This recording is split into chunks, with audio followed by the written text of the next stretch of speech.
about we start a little bit, just walk us down memory lane. I know you've been doing this a lot lately.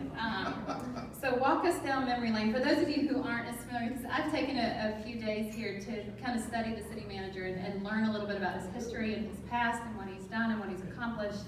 And so I have some questions of my own, but how about we start with you? You know, you were serving the service. You were in the United States Air Force, and obviously your career is a highly decorated one. So just walk us down memory lane and share a little bit about kind of your childhood and how you made the decision to join the service and how you got started.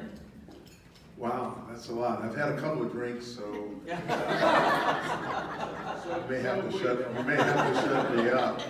Well, I'm from the Midwest, Southwest, from Oklahoma, and my family originated.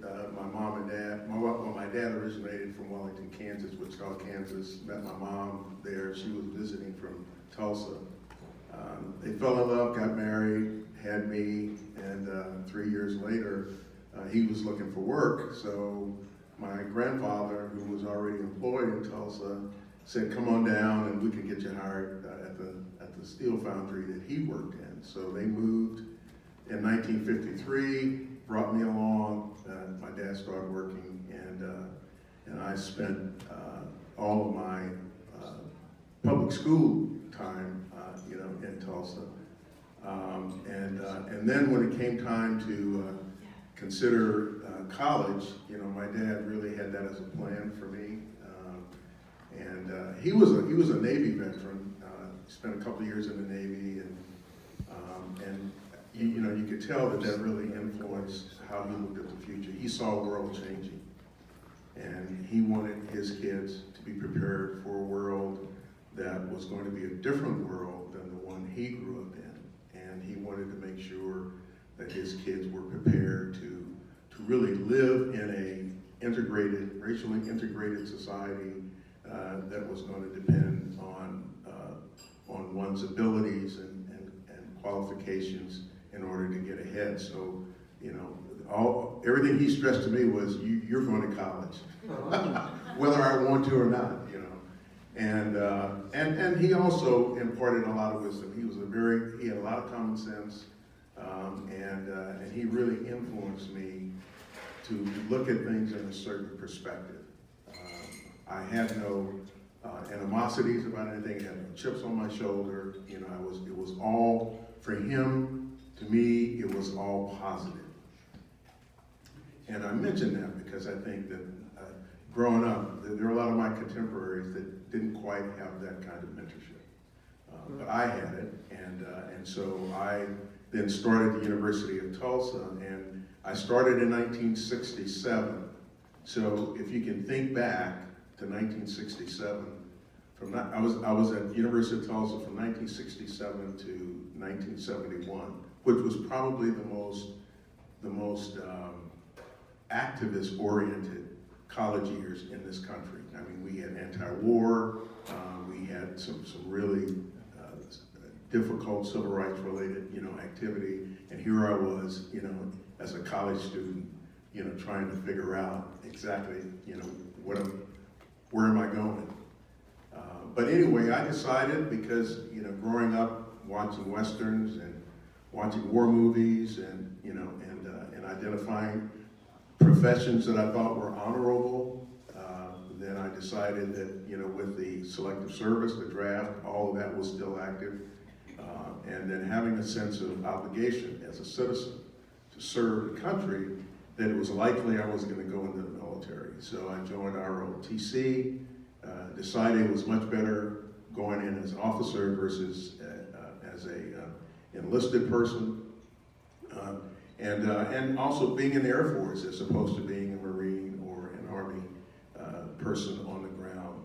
The Air Force was a little bit more palatable because we flew airplanes, and instead of running around in rice paddies and those kinds of things. So I joined the Air Force. I graduated from the University of Tulsa, got commissioned, an ROTC commission, and started active duty in 1972. We were still in Vietnam at the time, and so I still had to learn a war skill because we still needed to send men and women to Southeast Asia. And I ended up doing that. I went to Thailand, Nakhon Phanom, Thailand for a year, and then came back to Mississippi and began a career that was kind of hodgepodge for a while. The first time coming back from the war, I was teaching race relations and substance abuse, drug abuse, because in the military at the time, we were having trouble with race relations. We were having trouble with substance abuse.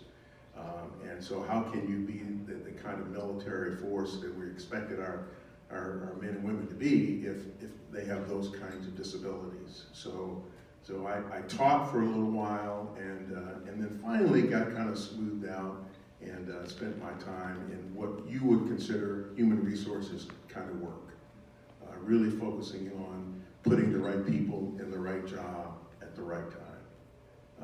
And so I did spend some time in Washington, in the Pentagon, and I got linked up with some of the future leaders in the Air Force, and they, I think, liked me as a young officer and my attitude and my approach, and so having those kinds of mentors, kind of helped guide my career, and then, quite frankly, you learn very, very early as a second lieutenant. You watch people who are successful, and then you mirror what they do.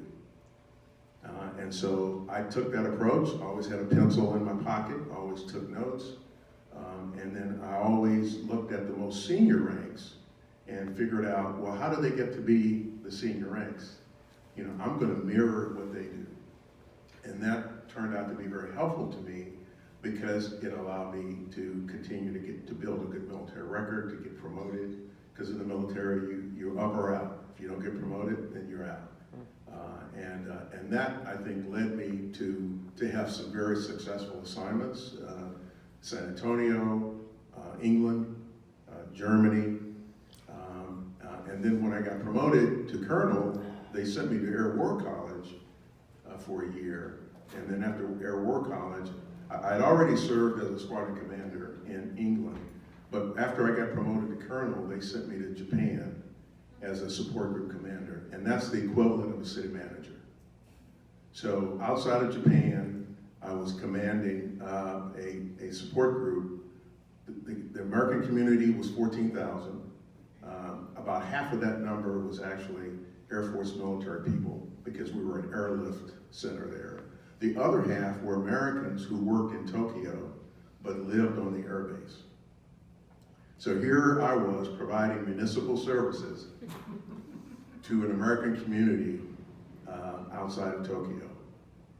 And Americans, we have a way of bringing America with us, right? And I mean, I saw everything. I was there for 2 years. And so when I left, I said, this is something that I'd like to do, once I leave the military. So I just filed it in the back of my head. They sent me to Tampa, and I was assigned to U.S. Central Command over in Tampa, which had a focus on the Middle East. And I was there for 3 years. And then I had experienced my last opportunity for promotion, and so I had kind of stalled out. And it's okay to stall out as a colonel, okay? There's no problem being a colonel in retirement. And so now I was looking at, well, what am I going to do next? And there was an interest from Clearwater to hire some retired military administrators. And so I came over and got interviewed, got offered a job in 20 minutes from my predecessor, and started working in 1998. And I'll just end there. But what I want to say is one of the takeaways from my military career is that you really come face to face with the responsibility to get the job done.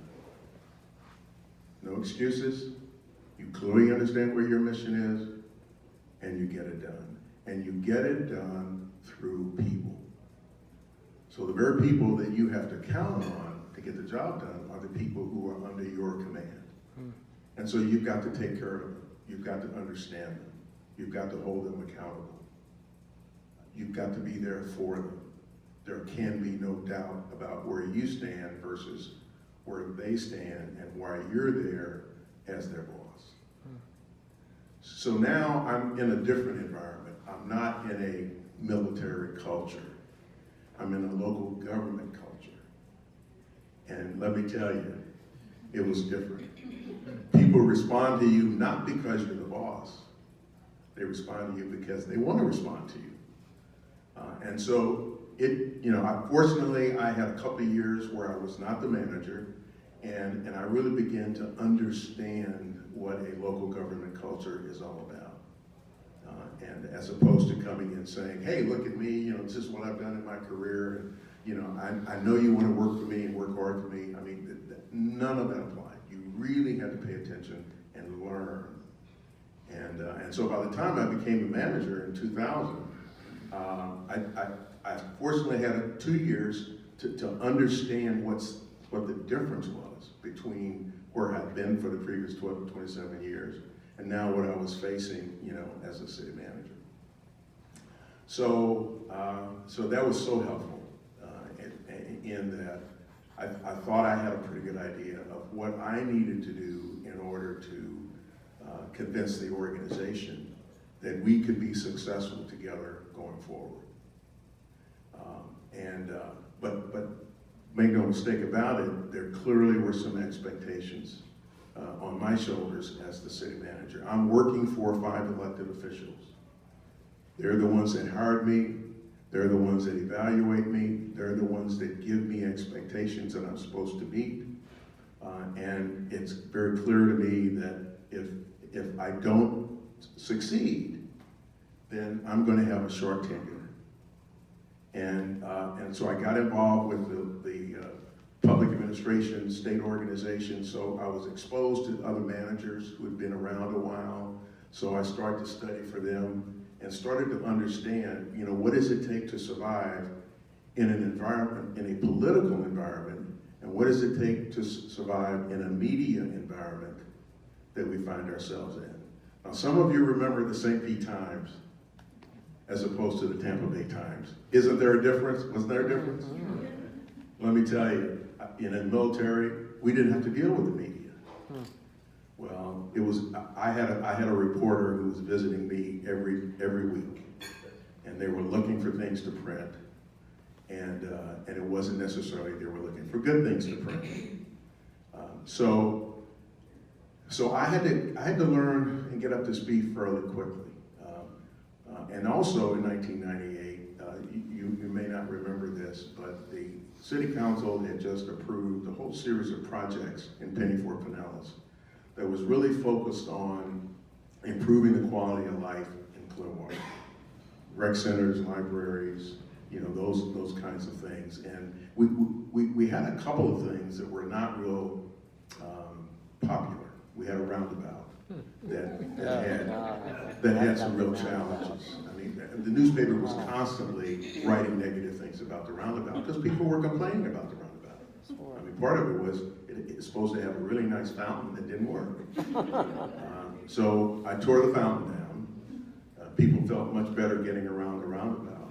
And the other thing we had was the Harborview Center. Some of you may remember the Harborview. It was supposed to be a convention center. Ray remembers the Harborview Center. And so every time I came to work, there's a newspaper article just lambasting the city about these two things. And so I'm saying, the public really has no confidence that the city know what it's doing. And as a city manager, I'm the one that's responsible for that. I mean, I'm the one, council members are policymakers, I'm the administrator. How do I change the narrative there? So it was my belief that working to get so many public projects built that if we did that successfully, we could change the narrative about how people felt about its local government. So that was one of the things that I really focused on. How do we build confidence that we could build things, without controversy, on time and on budget? The second thing was we had a chamber who basically said, look, our tourism product in Clearwater Beach is tired. We're really losing ground. We really have to do something different. We have to improve the Clearwater Beach experience. So one of the beneficial things the Chamber did was that they inspired local community leaders to run for office that had that same vision. And I will always believe that the success that we are experiencing now, the roots of that was in a chamber that said that has to be our #1 priority. And they got behind people who got elected, and they, you know, I'm not going to take credit for it. I mean, because they had to vote for the redevelopment projects that came our way to create this great transformation that we are experiencing right now. And so my job was to make sure that, you know, the staff that we had to rely on to help give the council the kind of recommendations and guidance that it needed, you know, that we did our job, you know, so that the council felt comfortable in taking the risk to approve redevelopment projects that were going to be successful. And so that was another aspect of, you know, how I felt that the things that I had to do, you know, always keeping in front of me our goals, our priorities.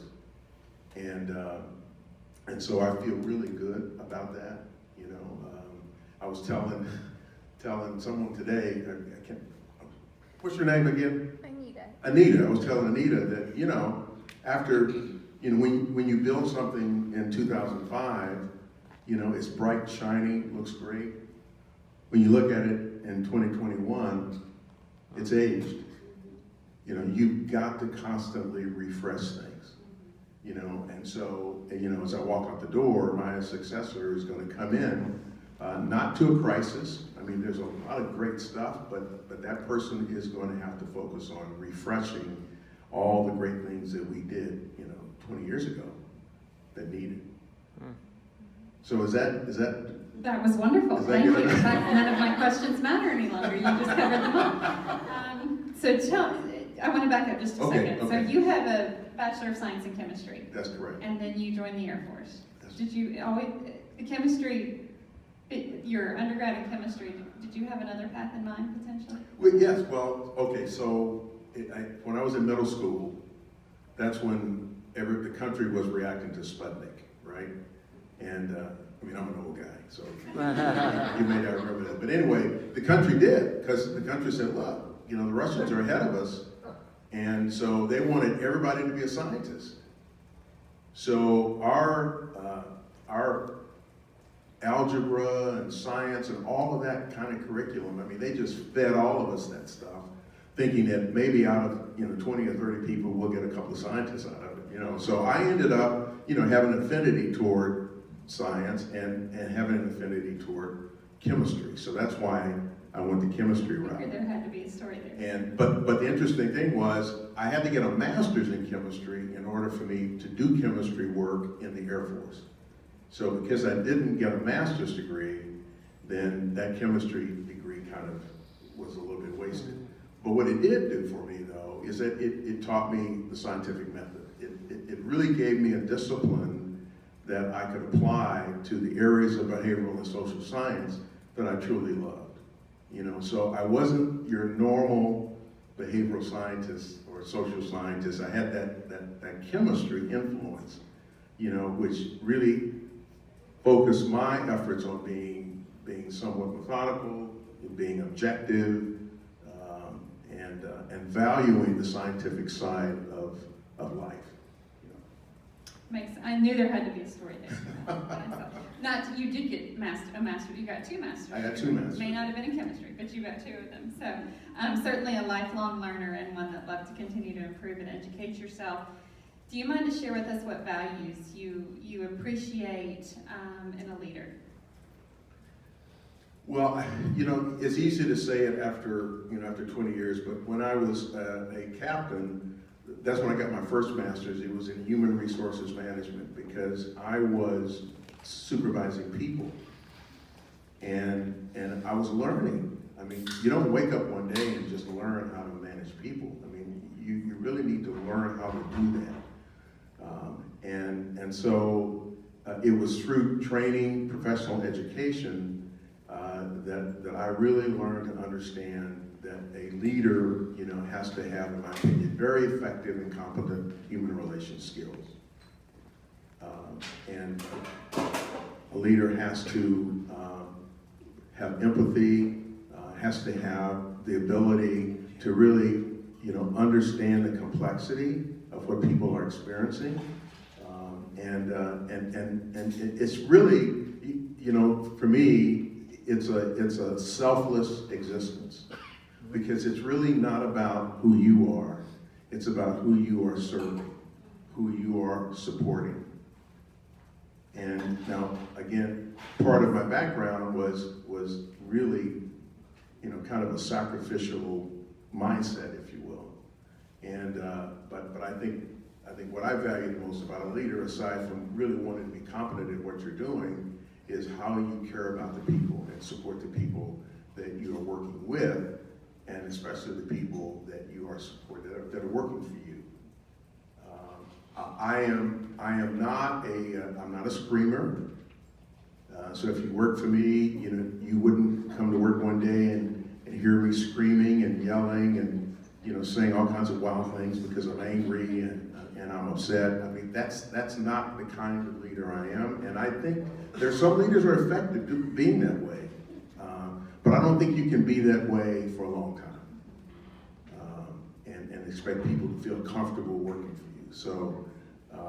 So I value someone who is thoughtful, someone who is able to deal with things that are unpredictable. I come to work every day not knowing exactly what the day is going to bring. And so I've become accustomed to living with that kind of unpredictability. People say, Bill, you're just kind of steady, and part of that is kind of my personality. But part of that is that as a leader, if people are seeing me spiral up into the ceiling every day at the slightest, unexpected event, that's not going to inspire them to feel comfortable with some of the unexpected things that they have to deal with. And I do think a leader, and especially in these times, really needs to hold it together because people are looking for, well, how should I do it? How should I deal with it? A good example is the pandemic. In March of 2020, nobody had a clue what the script, there was no script on how we were going to deal with the pandemic. But the interesting thing about the pandemic was anybody could be affected by the pandemic. It didn't matter who you were, what you looked like, what part of town you lived in, how much money you had. It was really a very scary kind of existence, right? And yet, life goes on. We had to continue to move forward. And so the last thing they needed was their city manager just going nuts. That wasn't going to inspire anybody to deal with the kind of environment that we're dealing with. So we just said, hey, there's no script. We'll create one. And we know it's not going to be perfect. But at some point along the way, we're going to figure it out. We're going to understand what is needed to be done. And that's exactly the way we, proceeded. So March of 20 to now, out of 1,837 employees, we have 261 who got infected. We came back to work in May, the end of May. My feeling is that we really did a good job of staying well. And why? Because again, what's my responsibility? What's our responsibility as local government? We deliver municipal services. The community expected us to continue those services in spite of a pandemic. And that was my focus, doing what was needed to take care of everyone. I've got police and fire who are out there regardless. They didn't get any breaks. But we had the other half of the workforce that we shut down But at some point, it was time for them to come back to work and make sure local government was supporting everybody. And we've been doing, in my opinion, we've been doing a pretty good job, since May of last year. So. You talked a little bit about change and unpredictability throughout the pandemic, but share with us what life is like when your bosses change every 2 years. This is an environment. Obviously, they're all elected by the citizens, and so to your point, you work at the will and direction of your city council. Share with us what it's like to go through that constant change, and also to lead through that change. Well, if you really are obligated to understand who you're working for. So you take someone like Ed Hooper, you pay attention. You pay attention to Ed Hooper and what he values, what he's concerned about. He's got 4 other people, one of which is a mayor, and you really get to know them. I mean, I met with them once a week, and you develop a relationship. You understand what your policymakers' vision is, what they expect, and it's that relationship that allows you, to navigate and get things done. My job was to manage city operations. Their job is to make laws and to think about what does the community need, what are there gaps? I mean, are there things we're not doing that we should be doing? And so it's a partnership that you create. And I believe that if city managers develop good partnerships with their elected officials, I think good things come from that. Now, I'm not going to be naive. Sometimes there are challenges because not every elected official is equal. I mean, and Present company included, yeah. or excluded. Yeah. Excluded. Sorry. So sometimes there are challenges, and there's not much you can do about that. I mean, you can weather the storm, but I think by and large, if you put a focus on that and value that relationship, then you can work together to make sure that if they believe what you believe, that the focus is on the community you serve, then that's how you work it out. It's not about you, it's not about them, it's about the community. So you unite around a common vision of what is best for the community. And that's how you move forward. Do you think there are any dangerous attributes of a leader that you could identify? What would Well, be most dangerous? No, I mean, if a leader doesn't pay attention, and if a leader doesn't listen, then I think you will get in trouble. And we're not perfect, right? So that's why you have to be willing to kind of settle down and listen to what you're hearing people tell you, so you can make course corrections in what you're saying and doing. I mean, I just want you to know that I didn't just do everything right. I wasn't perfect in every way, but there were times when I had to listen. I'd step back and say, okay, all right, I hear what you're saying. And I made adjustments. And because I listened and because I made a different decision than I would have normally made because of the advice and the feedback that I was getting, whether it's from a citizen or whether it's from staff, whether it's from a council member, listening makes a big difference. I think that's where most people get in trouble, quite frankly, is that they don't listen. I've heard several things tonight for service, empathy, and being willing to listen, right? And so that's really, those are all attributes of a leader. And I think you have embodied all of those during your time as a leader, and certainly during the time that I've known you in the Clearwater community.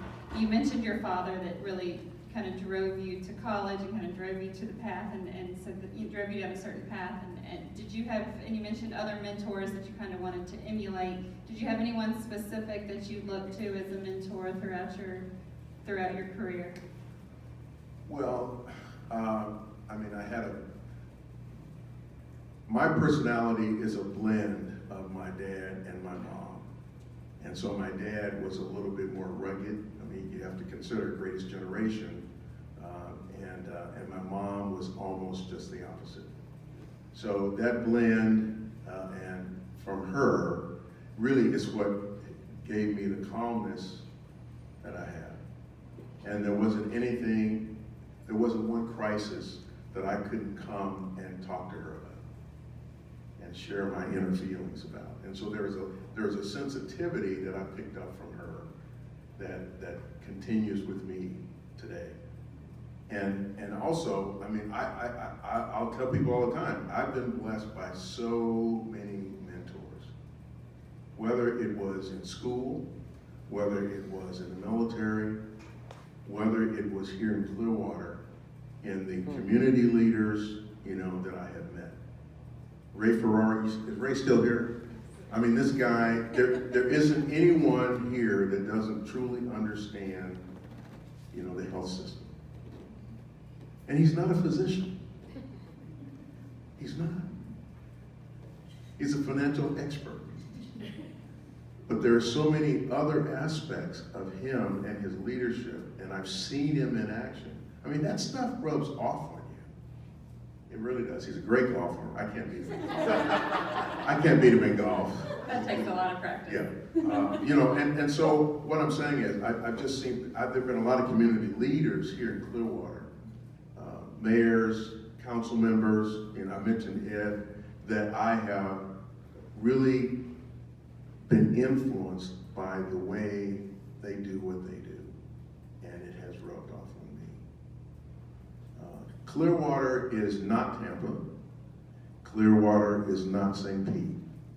Clearwater has its own uniqueness, and that is something that we should never, ever give up and forget. There is something special about Clearwater. And I think that's our contribution, really, to Tampa Bay. It really is. And that's our brand. We got to protect it.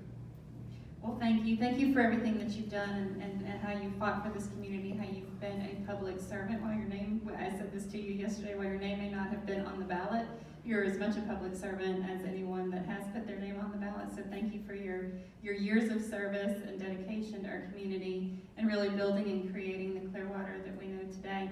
On behalf of this group and on behalf of our board of directors, I'd like to present you with just a small token of appreciation. Maybe can collect dust somewhere in the future as you go on and travel to more adventures. But I just want to take a minute to recognize you and just say thank you. Thank you for all that you've done. Thank you for your friendship. Thank you for your guidance, for your support of me personally and for the chamber, and certainly for this merger. We all know that change is difficult, and you embraced it, and you've been right there to help us every step of the way. So we really appreciate you. Thank you. I really appreciate it. Everyone, there's an open bar, thanks to Dominic. I don't know if he's in the room, but let's all be sure that we thank Dominic for his open bar tonight and for the wonderful accommodations and setting that he gave us tonight. Thank you all so much for joining us. It's wonderful to see you all in person, to see your faces, and I hope to see you again soon.